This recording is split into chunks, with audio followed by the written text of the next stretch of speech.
been seeing around on social media recently, tons of blind boxes, Labubu's, whatever.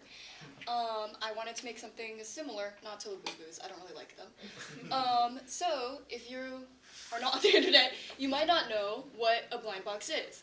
And so a basic explanation of what a blind box is that it's kind of a randomized figurine that is based off of a theme, and it comes in sealed packaging, so you can't tell what is inside the box. And there's one rarer figure that typically is in more high demand.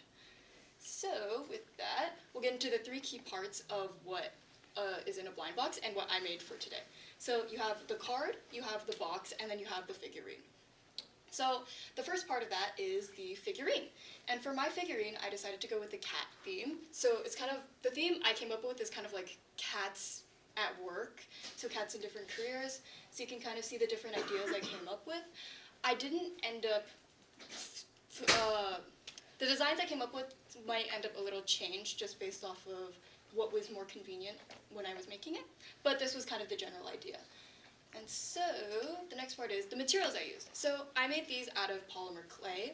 And so the materials I used is polymer clay in various different colors, and then sculpting materials, and an X-Acto knife, chalk pastels for color, and Clorox wipes, and rubbing alcohol. Of course, a few other things. I also used UV resin and a UV lamp for final touches, but that's kind of the bare minimum of what I used. The first prototype. The first prototype was fine. There was some notes on what I wanted to fix, for example, like cracks along the face and bake time that I wanted to adjust, but I ended up using this as like a base for what I wanted the cat to look like. So then we get into the process. For the process of making stuff out of polymer clay, you want to wipe down everything with rubbing alcohol because of lint. Lint, although you don't see it a lot, lint gets totally trapped in polymer clay. So wiping down the area was super essential to keeping the figures looking super clean. So then after that, you mix together the colors and also just prep the clay, because polymer clay is kind of hard to work with when it's not warm. So you warm it up with your hands, and then afterwards I started shaping the cat. So you can see here it's just a circle for the head, and then after that I would clean every part of the body that I made with a Q-tip and more rubbing alcohol because of lint. And then just going through every part, I'd make the ears, I'd make the body, and then the legs, the arms, and then add a wire to attach the head and the arms. For each cat, it kind of varied on what the process was, because each of them have different outfits or different accessories, so that part was different for each of them. And as I got better with it, each one took around an hour to an hour and a half to make, and then afterwards I would bake it for 30 minutes at 275 degrees. So, after making all of them, these were the final polymer clay ones. I am covering the secret one so that when we open it, it'll be more of a surprise. And then I coated them all in UV resin with a couple of coats to make them more clear and more finalized. And then we'll get into designing the boxing cards.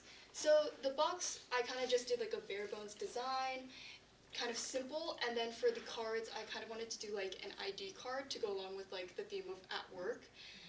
And then this was my mock-ups before printing them. The colors look a little funny. I must have exported in CMYK. So then I wanted to figure out how to create probably the most iconic part of blind boxes, which is the pull tab.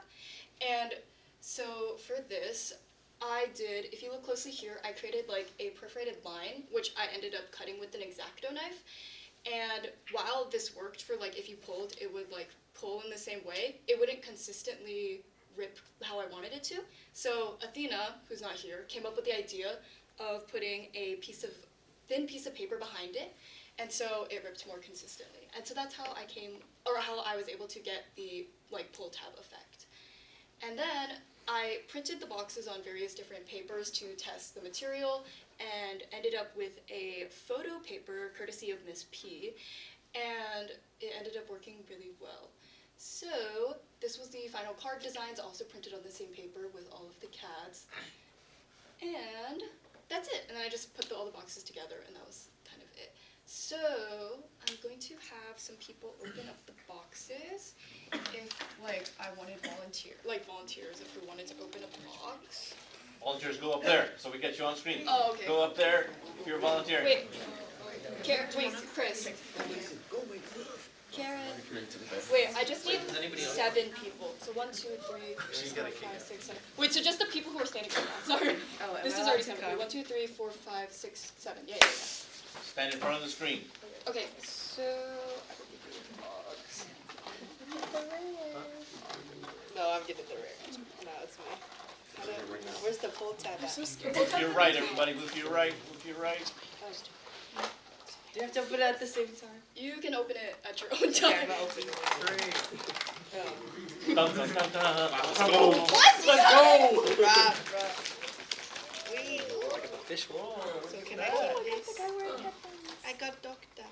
Okay, wait. So the secret one was a clown cat. Alright. I think that one's my favorite. To be honest, I also think that one came out best. You guys can't keep them because it took a while. But if you want, you can hand them around and stuff for just like everyone to see. So that's kind of it. Where you guys can sit down.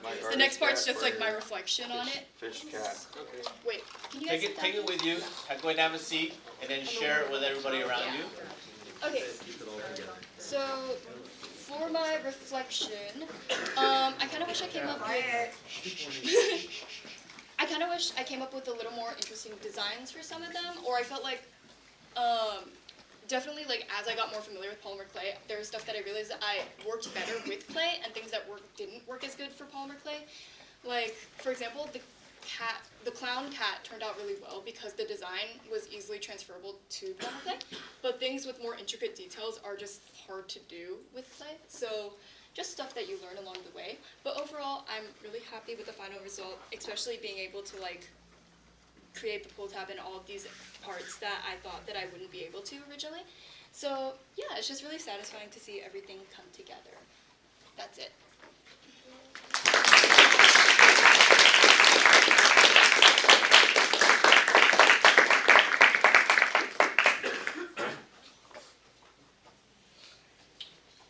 You get to pick your questions. So My anybody who has questions.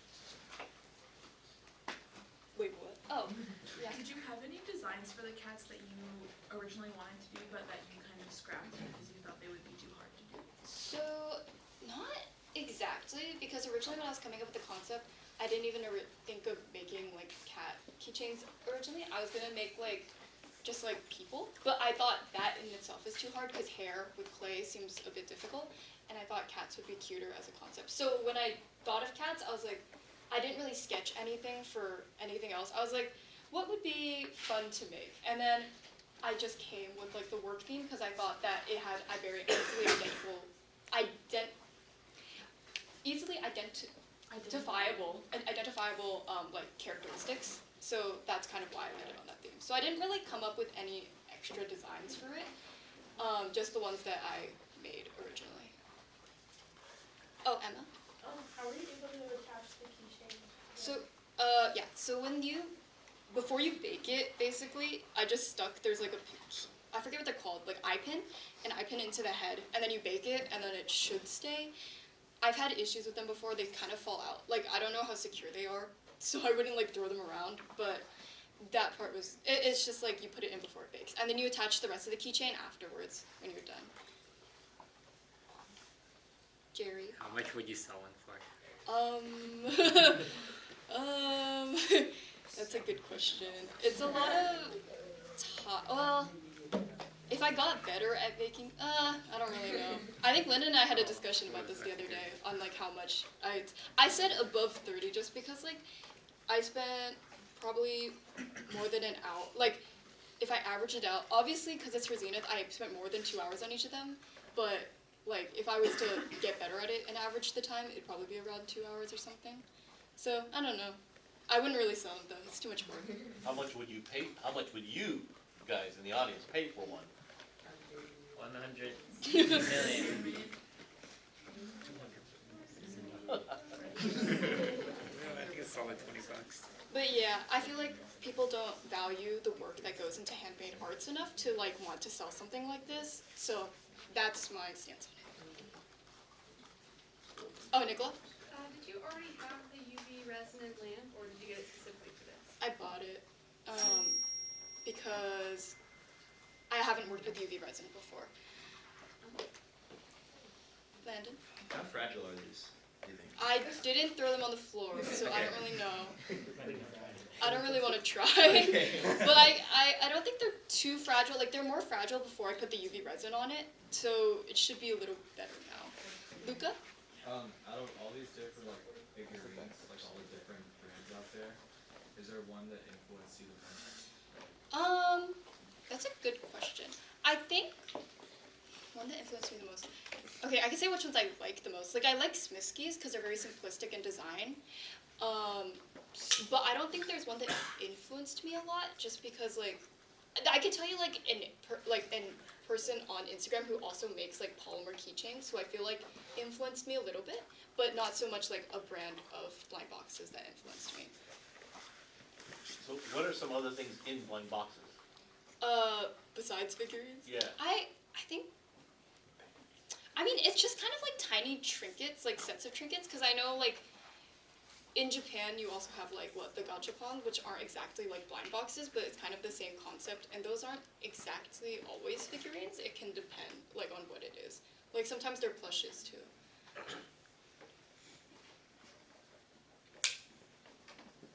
Any other questions?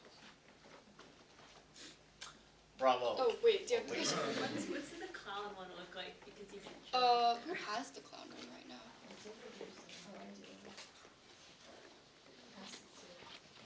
Oh wait, yeah, it's. Or I could just like wait.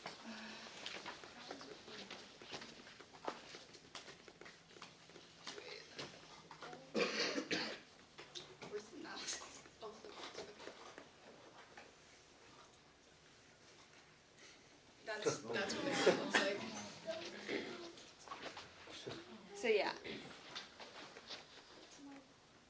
Okay, that's it.